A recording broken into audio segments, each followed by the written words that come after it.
yun. Paano yung magiging proseso So to harvest gagawa po ng mga detention tank. sa mga ilog na ito? Can you identify right now? Meron pong Bangot River doon, na yun na po pinakamalapit, O'Donnell River at Abacan River. So naggawa na ba kayo ng feasibility study na Opo. itong tatlong rivers na ito sapat na para mag-provide ng water requirements Opo, ng po PAC Silica? sa isang ilog pa lang po yung tiningnan namin na sapat na po ay yung Bangot River. Ang nakikita po namin sa initial na makukuha namin doon ay 130 to 200. So lampas-lampas po doon sa kailangan para sa proyektong ito.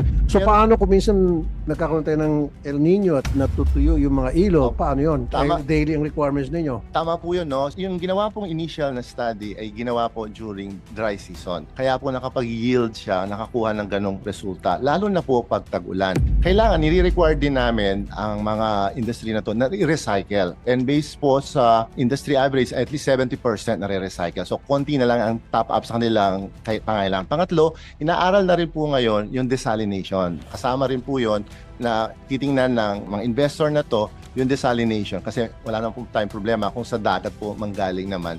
Yeah, I think ako more on pabor sa desalination. Opo. Ginagamit na ng ibang bansa tulad ng Singapore. Opo. Yun nga lang, may kamahalan pero mahal naman yung project na yan. Opo. So why not concentrate on desalination dahil sigurado tayo hindi mauubos yung dagat. Versus yung sinasabi nyo kaninang ilog, may mga times na matutuyan yung Opo. ilog pag naging matindi yung tag-init o yung El Nino. So magtatayo ka ng desalination plant. Meron na kayong mga naisip na kung saan ilalagay yun at paano yung proseso at magkano yung gagastusin nyo doon, etc. Tama po yun. Tinitingnan po namin ngayon, nagpirmahan na po kami ng initial na MOU with Subic kasi silang may dagat. Ang kagandahan po ng pareho kaming government agency at connected kami ng ECTEX.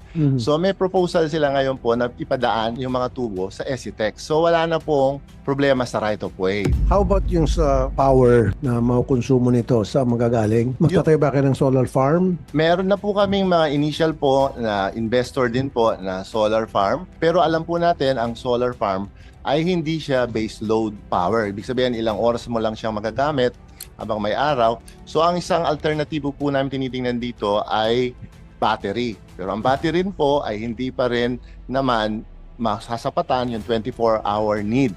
So isa pong tinitingnan namin ngayon ay itong mga base load power kagaya po ng LNG. Kasalukuyan po na inaaral ngayon na gagamitin ulit ang Subic papuntang Clark gamit ang ECTEX na magpapatakbo po ng mga pipeline. Kasi sila rin po ang gusto nila reliable power para sa kanila. Okay. Ayaw po nila na kumuha sa general population dahil parehong masasapanganib yung power supply ng industries and residents. Alam mo naman natin yung semiconductor operations, it